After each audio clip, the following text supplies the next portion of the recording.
All right, we're going to cover how to do a USB firmware transfer on an E2. So first thing we're going to do is log in using user.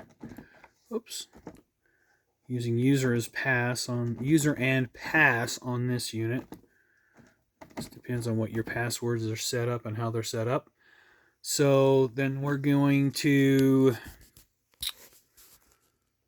go through the menu here from menu, and we're going to go 7 and then 3 and 5 and 6, which will take us to USB operations. So we've got a choice between firmware update and E2 backup and restore. So you can also backup and restore your E2s from this location as well. So I'm going to plug my drive in, and what I've done is I've already loaded my firmware on my drive. So this is 411F02, and you can get that directly at the website, and I will include the link for the website. So we want to do a firmware update, so we're going to hit number 1, and we're going to say F2 to start the scan. So we're doing the scan, and it will look for the firmware, and then it will find the firmware, and there's the firmware right there. So we're going to hit transfer, and transfer is going to bring that firmware over into the E2 to get it ready to go for our next step.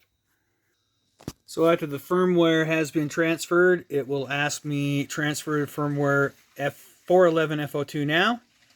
So I'm going to hit yes, and it will begin the package transfer process.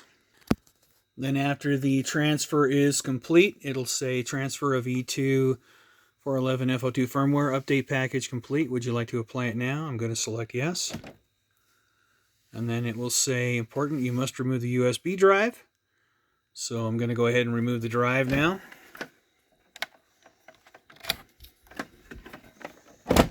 Alright, so drive is out, and then it will begin its reboot process.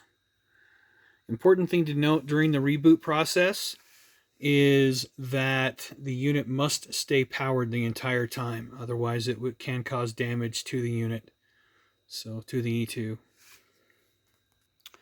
Sometimes I have noticed on older units it will kind of stick on this screen right here, and if you do hit the enter button, that seems to speed it up a little bit.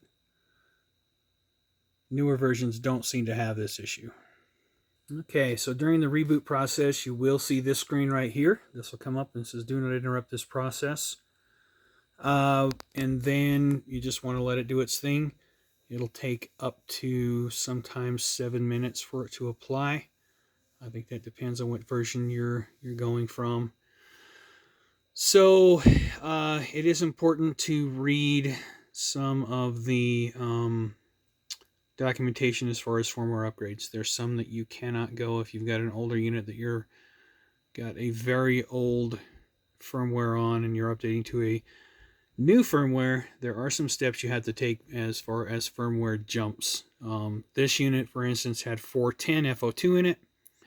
It's not a problem, but if it's, let's say, like it's a really old unit that's got 406 in it or something like that, there are some bulletins that need to be checked to make sure that you're proper as far as your application of the firmware jumps. Also, I do recommend that you back up your programs before doing the firmware update. I have never had a problem, but it's always good practice to back up your programs and have those just in case.